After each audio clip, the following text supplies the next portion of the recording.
Pwede na po magsalita sa kabilang panig si Pastor Elmer Albuera. So magandang hapon sa lahat mga kapatid. Isang malaking karangalan sa panig namin ng RIAM. Acronym po yun. Na ang ibig sabihin ng RIAM ay Remnant Israel, Yahweh's Assembly in Yeshua Messiah. Ang pananampalataya po namin ay nagmula at nanggaling sa pananampalatayang Israel.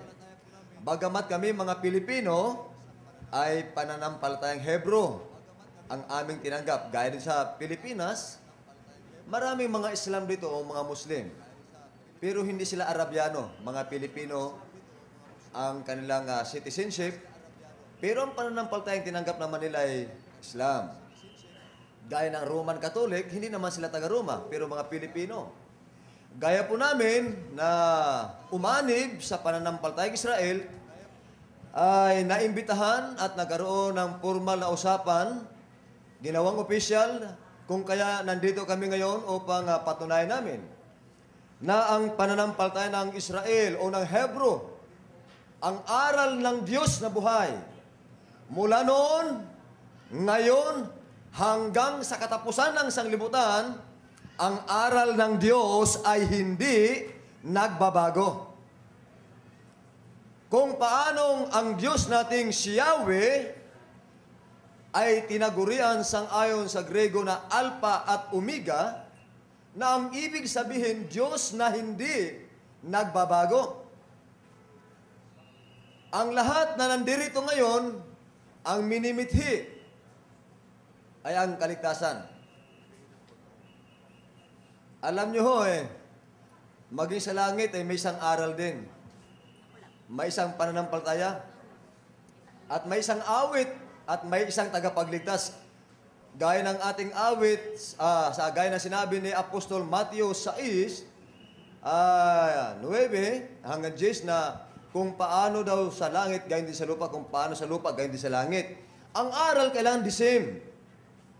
At ito ang patutunayan namin na malaking isang karangalan ito na matagal ko nang ipinanalangin. Ang aking pong nilagdaan ay patutunayan ko sa grupo ng RIAM na ang kautusan ng Diyos sa lumang tipan ay utos pa rin hanggang sa bagong tipan. Yan po ang aming pinirmahan. Liliwanagin natin, kautusan ng Diyos na ibinigay sa tao, ipinagkatiwala sa mga propeta. Mula noon, ngayon at ang darating, ang standard ng Diyos ay dapat yung batas niya ay hindi magbabago. Mayroong ilan na para sabi natin parang na-remodel, pero yung diwa at yung kanyang kahulugan ay naroon pa rin, hindi nagbabago. Titignan natin sa unang salaysay ng aklat sa lumang tipan hanggang bagong tipan po ang takbo natin. Dito sa Deuteronomy 12:32, ganito ang wika. Kung anong bagay ang iniuutos ko sa iyo, ay siya mong isagawa. Huwag mong dagdagan ni babawasan. Ano ang sabi ng ating isang propeta sa lumang tipan? Kung anong bagay ang iniuutos ko sa iyo, ay siya mong isasagawa. Huwag mong dadagdagan ni babawasan. Titignan natin hanggang bagong tipan to kung paano ba ito talaga tuloy-tuloy na hindi nagbabago at patuloy na yung aral ng Diyos ay pinagtitibay na hindi nagbabago. Pamantayan nung unang panahon hanggang ngayon, ganyan ang Diyos natin, hindi nagbabago. Maliban na lamang kung may mapatunayan ng ating kapatid mamaya na ang Diyos natin ay pabago-bago. Ang aral niya ay pabago-bago. Pero sa amin pong patutunayan, tuloy-tuloy ang aral ng Diyos. Basa, Josue 1:8. Anong sabi?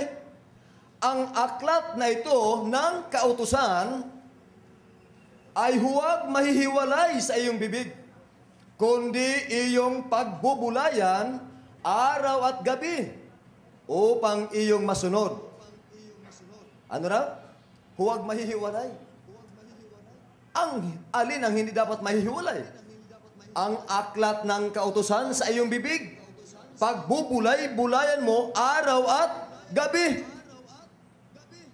Ganyan katibay, kadiin, ang bilin, tagubilin ng ating Diyos na si Yahweh. Ang Diyos ni Abraham, ni Isaac at ni Jacob, hanggang ngayon at sa ating panahon na darating pagkawakasan, ay talagang, kung ikaw ay tao, dapat yung aklat ng kautusan ng Diyos ay hindi mahihiwalay sa inyong bibig. Kapag inihiwalay niyo yan, ay hindi kanya bayan at hindi kasakop. Ang inutusan, totoong, ang Israel na pananampalataya o Hebro, sapagkat ang ibig sabihin ng Israel ay Isra means bayan, Elohim, bayan ng Diyos na si Elohim, na si Yahweh, bayan ni Yahweh. Ang inutusan, hindi pwede kung sino-sino uutusan, pinili lang, gaya ng ating mga propeta. Pinili na siyang pagkakatiwalaan ng Diyos ng kanyang batas o utos sa mga kanyang lingkod. At itong lingkod niyang pinagkatiwalaan, ipangangaral niya ito, ituturo niya sa lahat ng taong may buhay sa ibabaw ng balat ng lupa.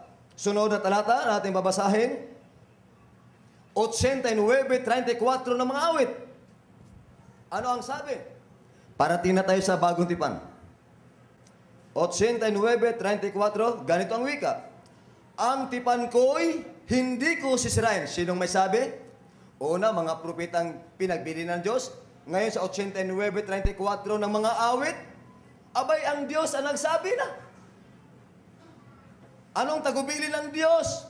Kung totoong bayan ka ng Diyos, kung totoong anak ka ng Diyos, dapat pakikinggan mo ang salita at utos ng Diyos. Ano ang sabi ng salita ng Diyos?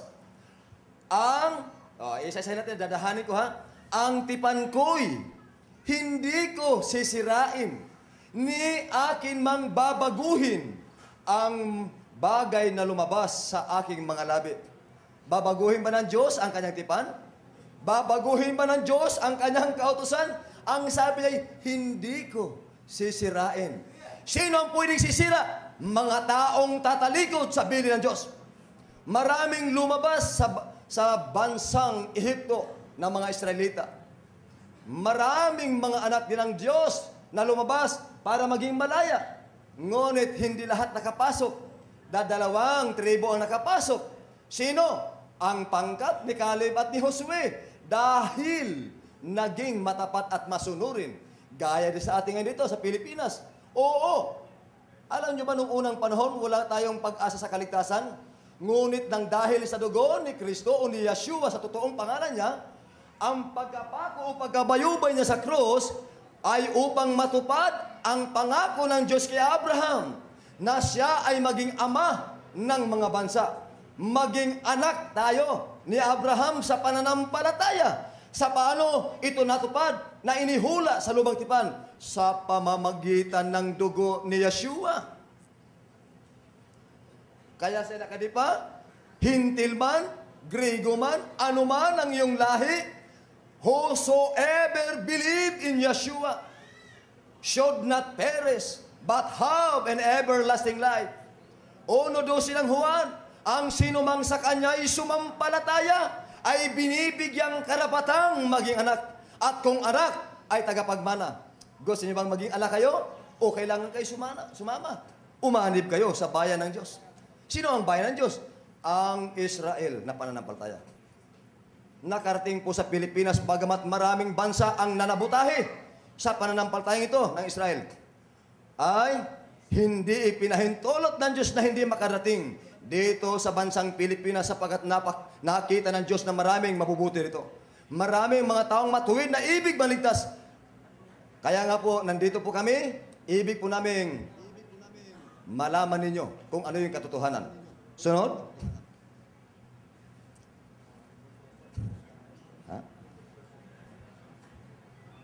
Tignan natin sa bagong tipan. Napakita namin sa inyo ng 3 talata sa lumang tipan. Propeta at ang Diyos ay nagpatibay sa kautusan. Tignan naman natin si Kristo sa ating pananahon ngayon. Ay baka naman pagdating ni Kristo ay huwag na ninyong susundin ang utos pagdating ni Kristo. Tignan natin, Matthew 5:17 hanggang 19. Basahin natin ha. Huwag ninyong isiping ako'y naparito. Sino yung pumunta rito? Si Kristo. Ano sabi ni Kristo? huwag ninyong isiping, ako'y naparito upang sirain ang kautusan.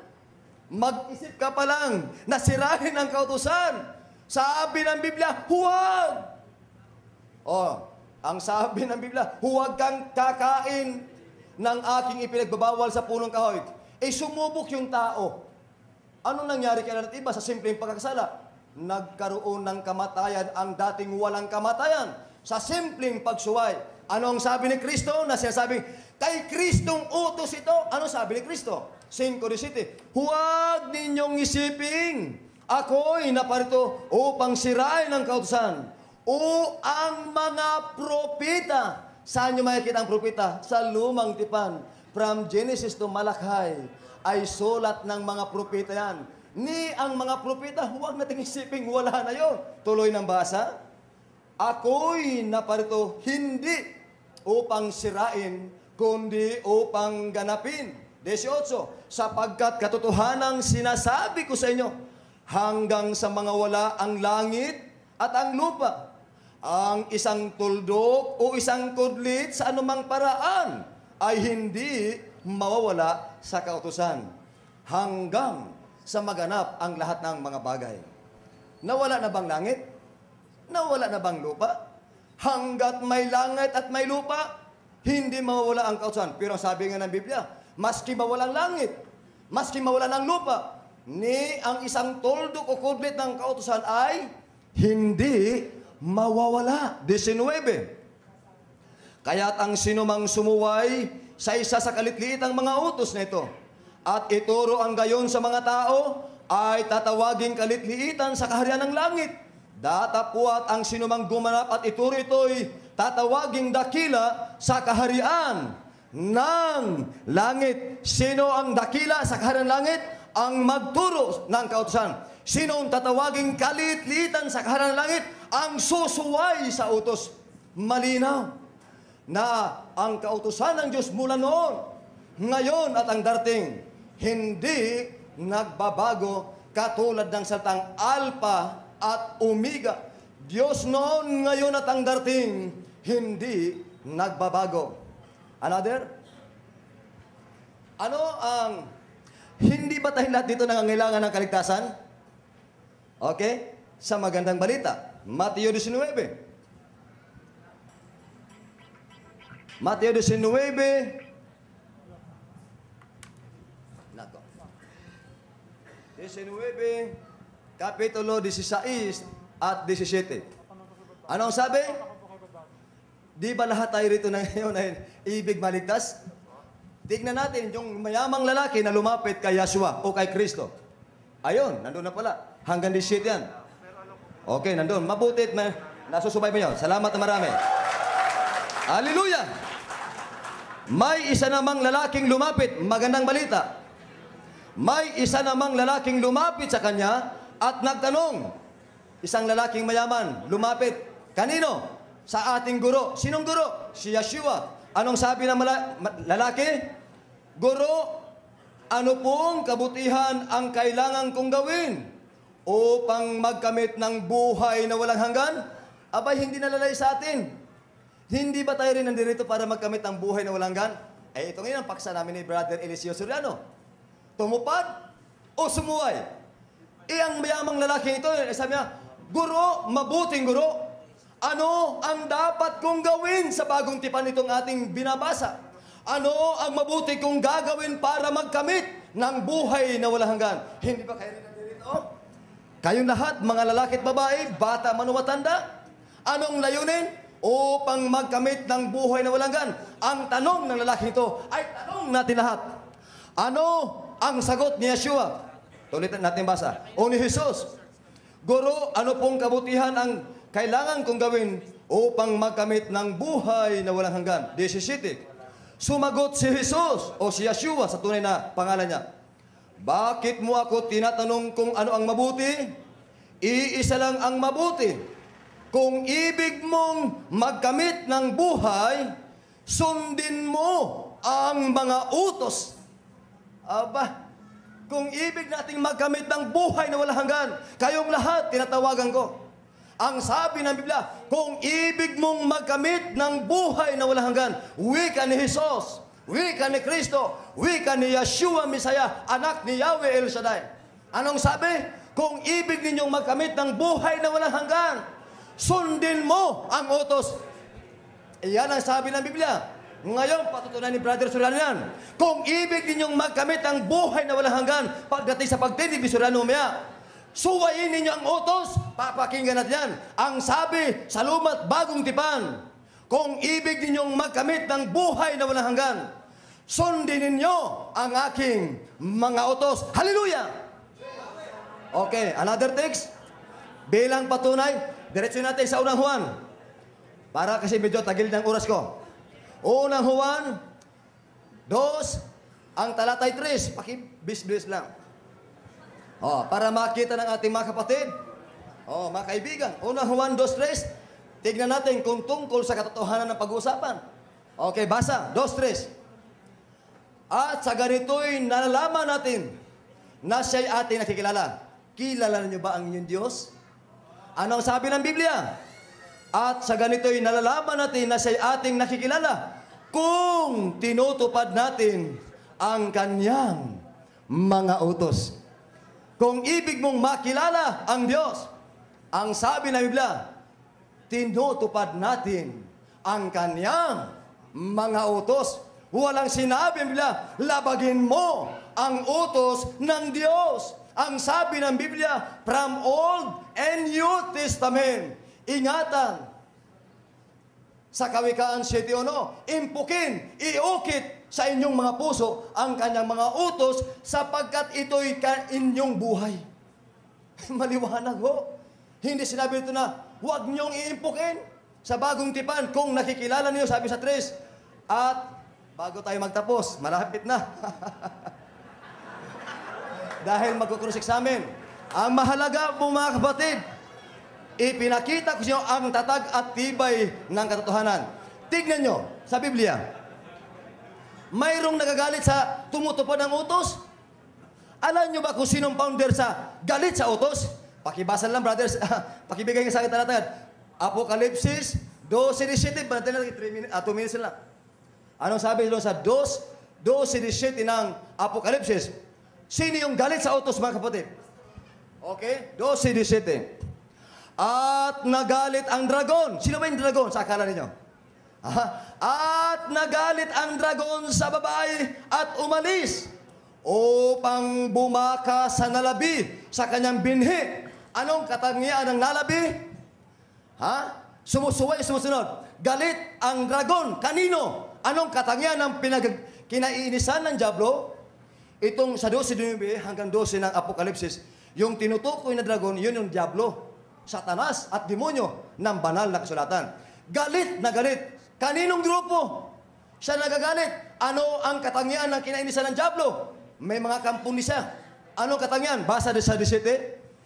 At nagalit ang dragon sa nalabi o sa babae at umalis upang gumaka sa nalabi sa kanyang binhi na siyang nagsisitupad ng utos ng Diyos at mga may patutuo ni Jesus o ni Yeshua. Ano? Saan galit ang diablo? Sa tumutupad ng utos. Ngayon, ang bawat alagad din ng diablo sa mundo ito, mas marami sila. Sang-ayon sa banal na kasulatan, nako, kasing dami ng buhangin sa dagat. Marami mang iba, nagkakaiba-iba ng grupo at relihiyon. Ang lahat ng sigaw, laban sa Diyos. Kakampi nila ang dragon. Ano ang kinainisan ng dragon? Nasaan diablo? Ayaw nilang tumupad ng utos. Galit sa tumutupad ng utos. Kaya kami naman, bagamat malit na grupo, mas kinatatarin kami ng pinong-pino. Alang-alang sa panig ng Diyos na katotohanan. Ipagpapatuloy namin at iwawagayway ang itaas ang pagsunod sa kanyang kalooban. Ano sabi? Nagalit ang dragon. Kanino? Sa mga tumutupad ng utos. Unang Juan 2:4, maraming nagsasabing nakikilala ng Diyos, datapat hindi tumutupad ng utos. Anong tawag ng Biblia? Ang nagsasabing nakikilala ko siya at hindi tumutupad ng kanyang mga utos ay sinungaling. At ang katotohanan ay wala sa Kanya. Paglaban ka sa utos, sinungaling ang tawag sa Biblia. Apokalipsis, 10 seconds wala na na lang. Salamat po na marami.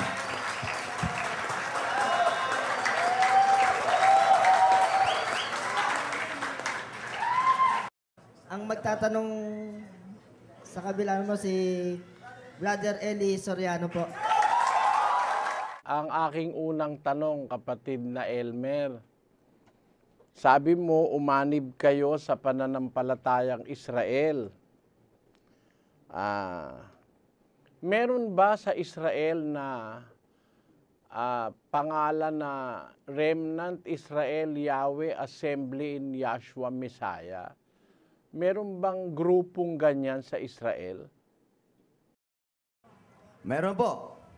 At sa katunayan po, meron po akong papilis. Kaya hindi ko dala rito. Ako po ay inordinahan ni Elder Pete Baca for the second time, ay kay Elder George Garner, Elder Jerry Hillan. Sila po yung mga Hudyo or mga Israelita.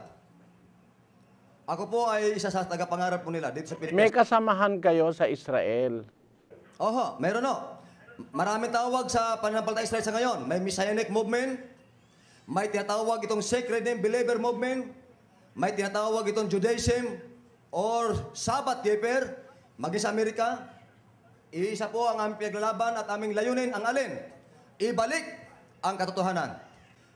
Pwede ba, kapatid, sa ibang pagkakataon kung sakali ay ipakita mo sa amin yung papel na sinasabi mo na kayo ay binigyan ng karapatan ng mga taga-Israel? Brother Soriano, una muna, gusto ko muna pong ang itanong mo sa akin ay yung related sa ating tema muna kasi yun ang aking diin na ngayon eh. Hindi, lahat ng sinabi mo, may karapatan akong magtanong. Lahat ng sinabi mo.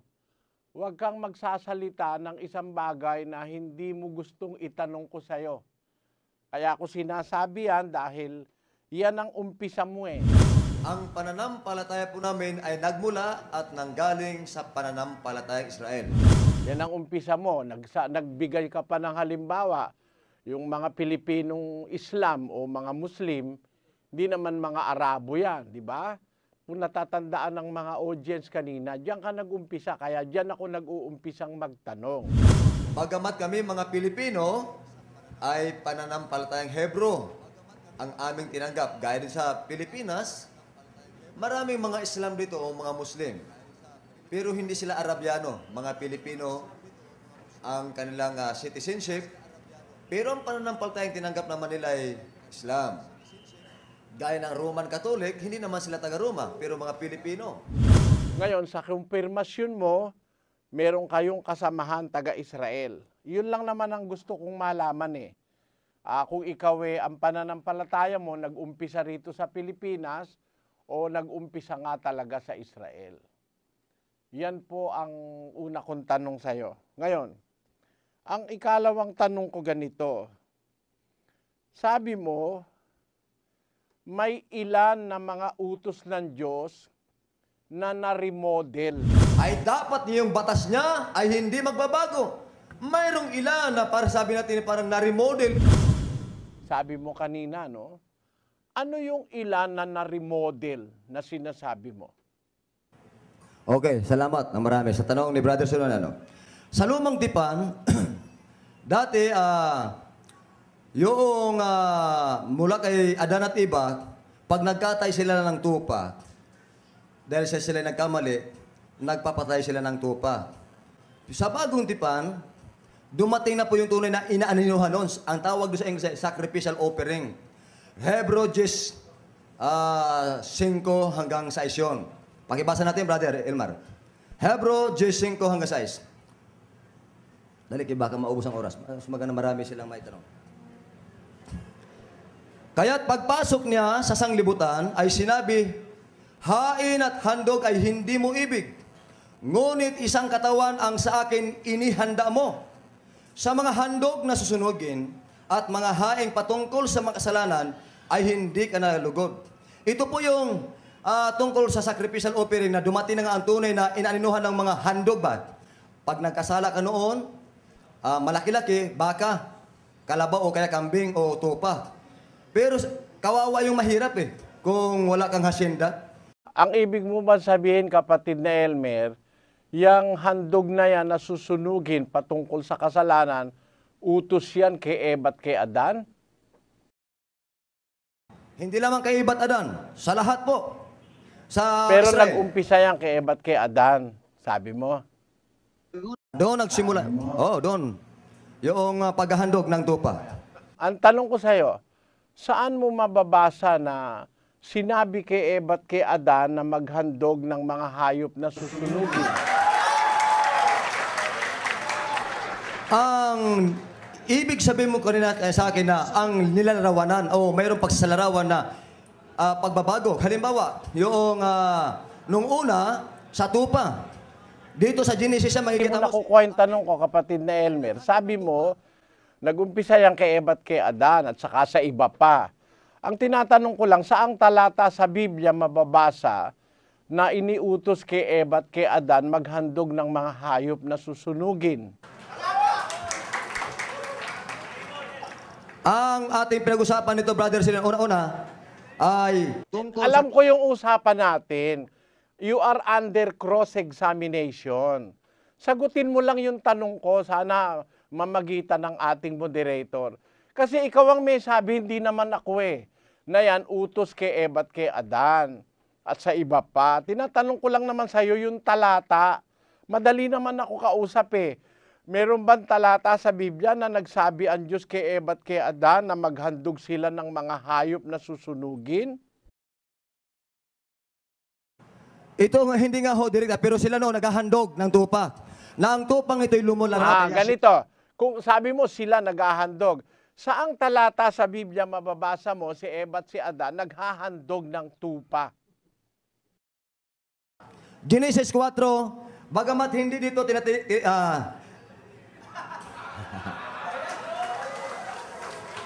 hindi dito literal na si Eva at Adan mismo, dito nakita tayo sa Genesis mismo, sa aklat ng Genesis. Sa 4, 1 hanggang Hindi ba totoo yung nasa 4:1 hanggang 7 ng Henesis?